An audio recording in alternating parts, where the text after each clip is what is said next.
Na sisi huku sasa tumetekeleza ibada hii kwa kuchinja, na leo tumefanikiwa alhamdulillah kuchinja mbuzi na kondoo 55 na ng'ombe 7 ambao tumewagawa kwa wananchi wetu wa kata ya Mburahati na viunga vyake na manispaa ya Ubungo. Na ndugu waandishi wa habari, hii kwa dini ya Kiislamu na kwa imani yetu ni lazima kwa Muislamu kuchinja siku ya kuchinja, na sunna hii au faradhi hii ni kubwa mno kwenye historia ya dini yetu, na Mwenyezi Mungu ametuhimiza kwamba mtu yoyote mwenye uwezo siku ya Idi ya kuchinja anatakiwa achinje. Kwa na mimi achana kuwa ni Muislamu, lakini mimi ni diwani wa kata ya Mburahati na naibu meya wa manispaa ya Ubungo. Kwa hiyo nilishirikiana na wadau wenzangu, wafanyabiashara wenzangu tunaoshirikiana kwenye mambo ya uchumi kutoka Uturuki, tukaahidi kwamba siku ya Idi tutachinja pamoja, na leo tumetimiza ahadi hiyo. Tumechinja, na kama vile unayoona tumegawa nyama kwa watu zaidi ya 500, zaidi ya 1000 ambao wamekusanyika katika viwanja hivi vya Kifa, na nyewe waandishi wa habari mmeona.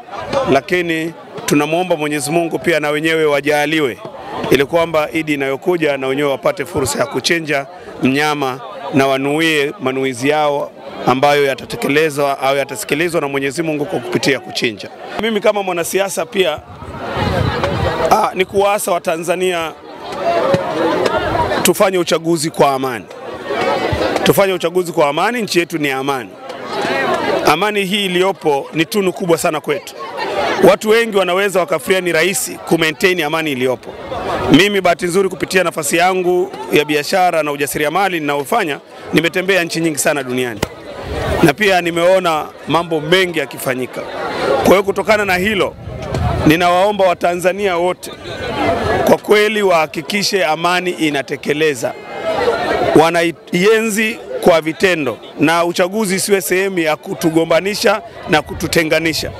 Na nishukuru serikali ya CCM bila kuficha kwa kumaintain amani kwa muda mrefu, na hii inatakiwa tuiheshimu na kuipa heshima kubwa.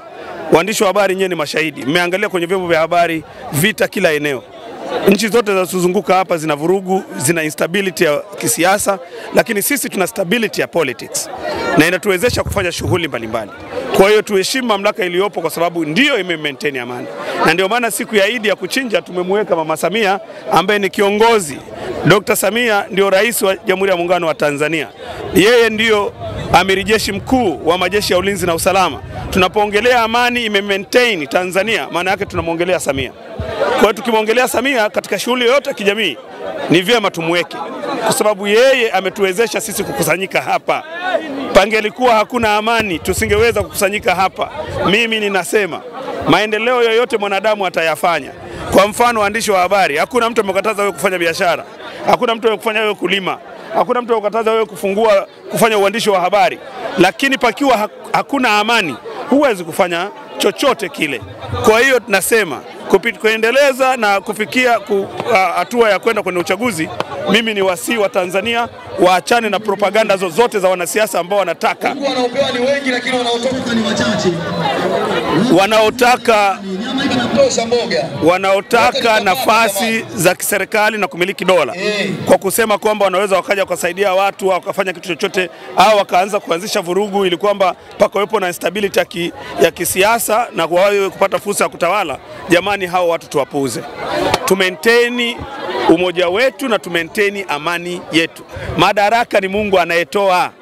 Mama Samia hakuwa rais tu, ila ni kwa idhini ya Mungu, nyewe mnajua. Sawa? Hakuna mtu ambaye anatamani kuwa fulani akawa.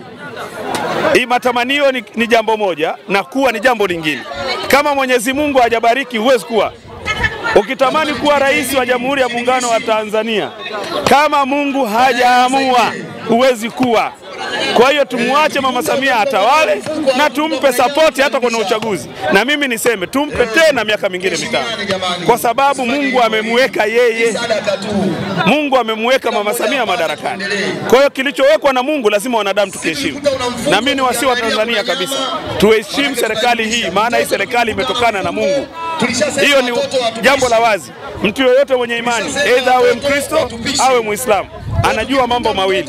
Lazima uamini kwamba uwepo wa Mama Samia ndani ya madaraka ya Jamhuri ya Muungano wa Tanzania na kuwa rais, mwanamke wa kwanza kuwa rais, ni mipango ya Mungu.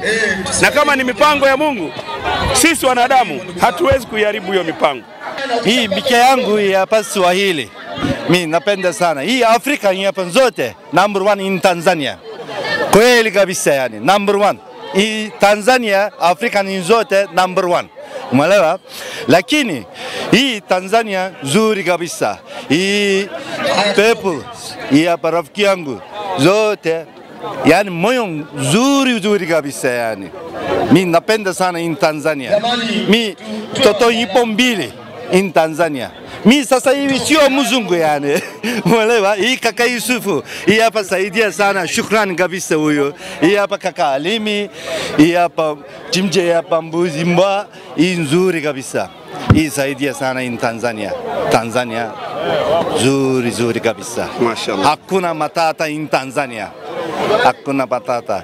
Hii hapa Rais Jamhuri hapa Mama Samia. Samia mama yangu yani. Kweli yani, kaka Yusufu, hii nzuri kabisa. Asante sana, shukran. Mimi naitwa jina langu Muhamadi Aruna Saidi, mjumbe wa shina namba 4 kata ya Mburahati Barafu, wilaya ya Ubungo. Kwa ukweli ninashukuru sana kwa mheshimiwa diwani kwa kuweza kupata wafadhili na yeye kuhusika moja kwa moja katika swala la kuweza kutoa sadaka kwa wananchi wa hapa Mburahati Barafu. Na Mwenyezi Mungu amjalie sana. Hii ni roho ya imani sana kwa kuweza kufanya mambo kama haya, ni wachache wanaweza kufanya mambo kama haya. Kwa majina naitwa Asha Mkonde, ni mkazi wa Mburahati, natokea Mburahati National Housing. Niko hapa uwanja wa Kifa kwa ajili ya kupokea sadaka kutoka kwa mheshimiwa diwani wa kata ya Mburahati ambaye ni naibu meya katika wilaya ya Ubungo. Tumefurahi sana, akatusaidia kwa siku ya leo, tumeweza kupata kitoweo. Mungu amjalie. Kwa jina naitwa Ahmadi Kasim Segumba, ni shekhe wa kata hii ya Mburahati. Sehemu ambapo leo tukio hili kubwa kabisa la Eid al-Udhuhia limefanyika ndani ya kata yangu. Kwa kweli najisikia faraja kubwa sana. Nahisi faraja kubwa ambayo sina namna ya kusema, lakini hii yote ni juhudi ya mheshimiwa diwani wa kata hii ya Mburahati, Mheshimiwa Yusuf Malienga, pia naibu meya akishirikiana na partners wake wa Turuki katika kugawa sadaka hii kwa waumini. Kwa kweli sadaka hii leo hakuna anayeulizwa wewe Mkristo au Muislamu, watu wanagaiwa tu. Haulizwi mtu madhehebu wala dini yake. Hili ni jambo pekee ambalo mimi limenipa faraja sana. Kwa kweli nimefurahi sana, ila namuomba Mwenyezi Mungu Subhanahu wa Ta'ala, mheshimiwa diwani pia naibu meya, Mungu amjalie mitano tena apite bila kupingwa, lakini pia na partners wake ambao walioshirikiana kwenye jambo hili, pia Mwenyezi Mungu awalipe badala pale walipopunguza, Allah awazidishie.